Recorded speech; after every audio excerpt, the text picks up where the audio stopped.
Chapter 5. Within a short walk of Longbourn lived a family with whom the Bennets were particularly intimate. Sir William Lucas had been formerly in trade in Meryton, where he had made a tolerable fortune, and risen to the honour of knighthood by an address to the king during his mayoralty. The distinction had perhaps been felt too strongly. It had given him a disgust to his business, and to his residence in a small market town, and, in quitting them both, he had removed with his family to a house about a mile from Meryton, denominated from that period Lucas Lodge, where he could think with pleasure of his own importance, and, unshackled by business, occupy himself solely in being civil to all the world.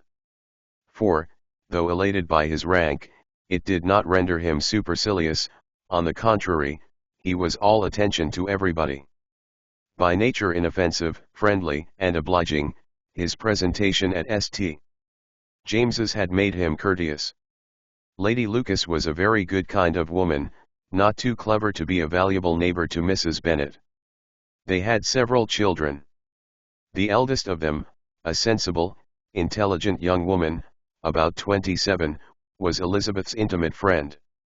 That the Miss Lucases and the Miss Bennets should meet to talk over a ball was absolutely necessary, and the morning after the assembly brought the former to Longbourn to hear and to communicate. "You began the evening well, Charlotte," said Mrs. Bennet with civil self-command to Miss Lucas. "You were Mr. Bingley's first choice." "Yes, but he seemed to like his second better." "Oh, you mean Jane, I suppose, because he danced with her twice." "To be sure, that did seem as if he admired her. Indeed, I rather believe he did. I heard something about it, but I hardly know what something about Mr. Robinson." "Perhaps you mean what I overheard between him and Mr. Robinson. Did not I mention it to you? Mr. Robinson's asking him how he liked our Meryton assemblies, and whether he did not think there were a great many pretty women in the room, and which he thought the prettiest. And his answering immediately to the last question, 'Oh, the eldest Miss Bennet, beyond a doubt, there cannot be two opinions on that point.' Upon my word." "Well, that is very decided indeed. That does seem as if, but, however, it may all come to nothing, you know."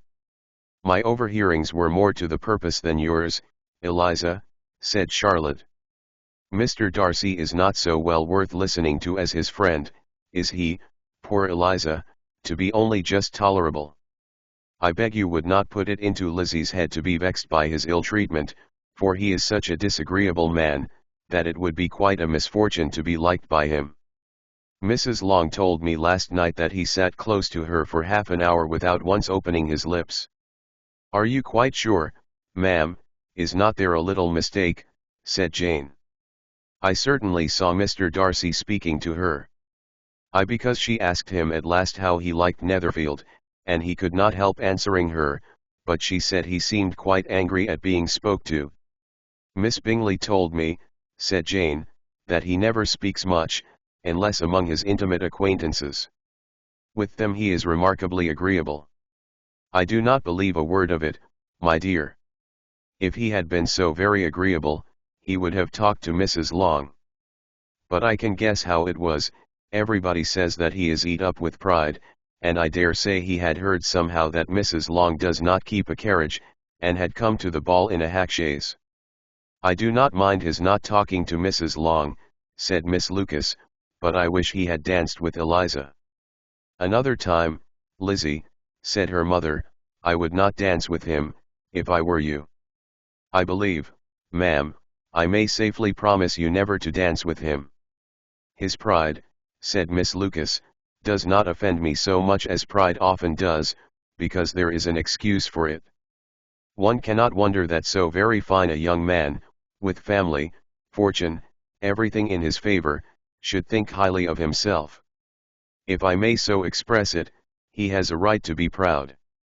"That is very true," replied Elizabeth, "and I could easily forgive his pride, if he had not mortified mine." "Pride," observed Mary, who piqued herself upon the solidity of her reflections, "is a very common failing, I believe.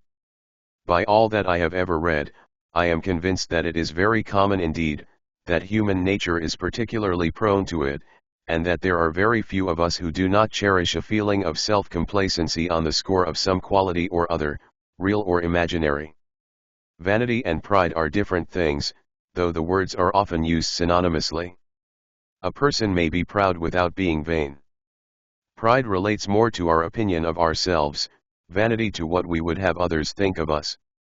"If I were as rich as Mr. Darcy," cried a young Lucas, who came with his sisters, "I should not care how proud I was.